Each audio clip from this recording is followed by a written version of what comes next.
The ultimate dimension is that dimension which is timeless. That's the ultimate dimension. The dimension that doesn't come, that doesn't go.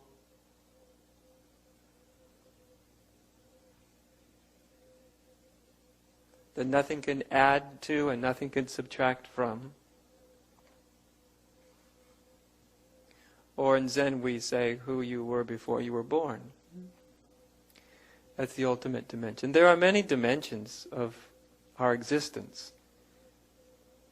There's obviously a physical dimension of physicality, your body, how it works, how it functions, a psychological dimension, where you are in your own personal psychology, and others.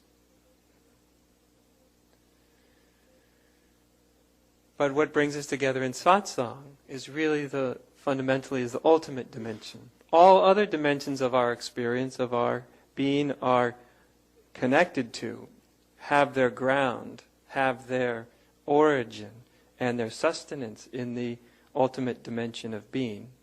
No matter what dimension we may talk about, the physical, the psychological, the emotional, and more subtle, but all of them have their origin and their grounding in the ultimate dimension, or fundamental reality. And so that's what brings us together when we come together, is the fundamental reality of one's own self, the fundamental reality of this existence that surrounds us and is within us.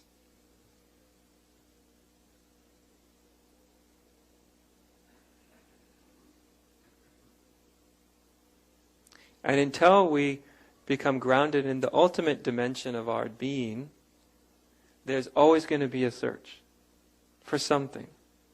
It's unavoidable. If we're not really grounded in the ultimate dimension of our being, we're always going to be looking for something. Success, fame, more love, more approval,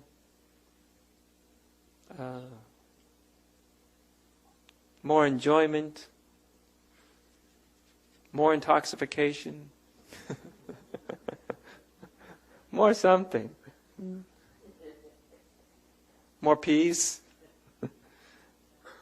So it's all these ways in which human beings, we seek happiness, are actually, all the ways we seek happiness are actually ways of seeking the ultimate dimension.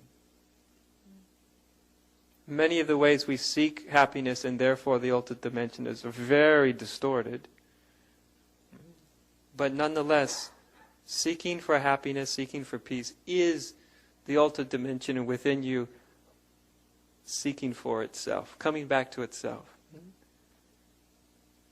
And so if this wasn't happening within you, if there was no beginning of this, of the ultimate dimension starting to dawn within you, if that wasn't there, then you wouldn't be here. Quite naturally, that's what brings us together, is that ultimate dimension in some way is starting to open. For some of you, the ultimate dimension is in full flowering. It is in full recognition. And it is, so there is no seeking, there is no striving anymore. For other people, it's just beginning, just the first glimmers of something more, something underneath all of the fit and fury that seems to make up humans' lives. A lot of the fit and fury, by the way, that in the end means very little. Have you noticed this about life?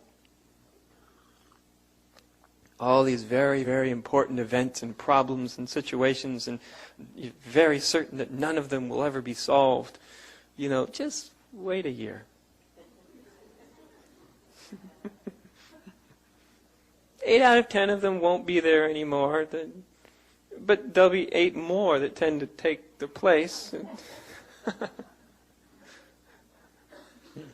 Maybe not. Maybe not.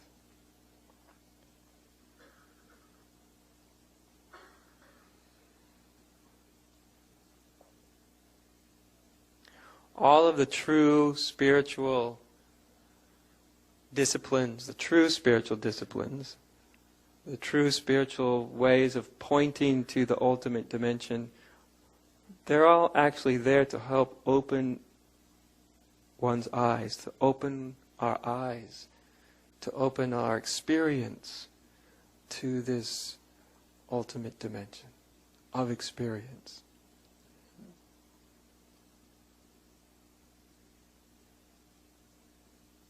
The thing that makes this difficult, it's not actually difficult.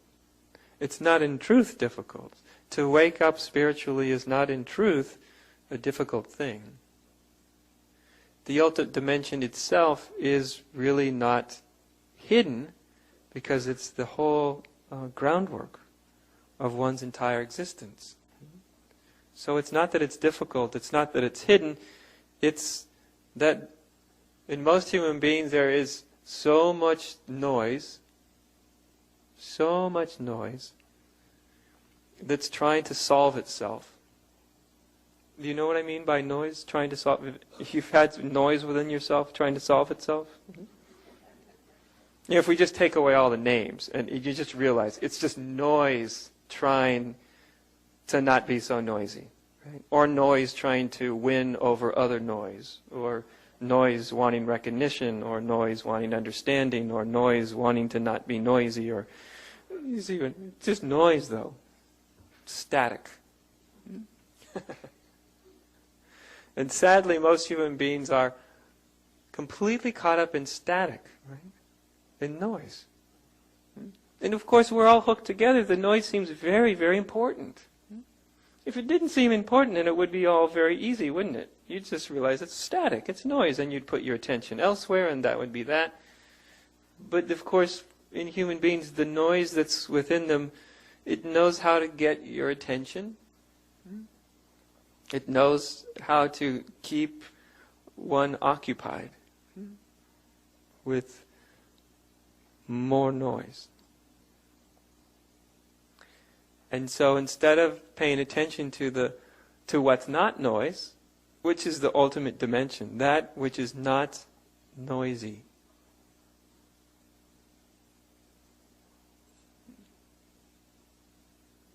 But the noise really isn't interested in what's not noisy. It just wants better noise. Preferable noise. But the ultimate dimension is that which is not noisy, that which is not noise. And so what makes this difficult is the noise inside of oneself is in its own way saying, solve me. Solve me. Has anybody experienced noise within them saying, solve me? Figure me out, make me happy, make me help me to get my act together, right? Which just means help me to make my noise more harmonious. Pay attention to me, the noise says.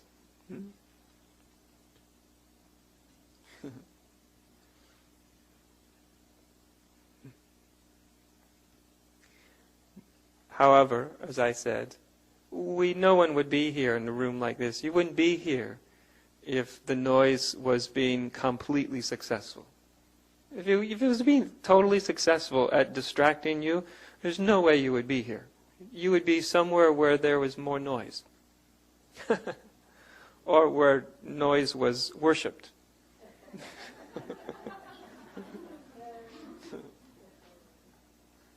Not that there's not a lot of noise here.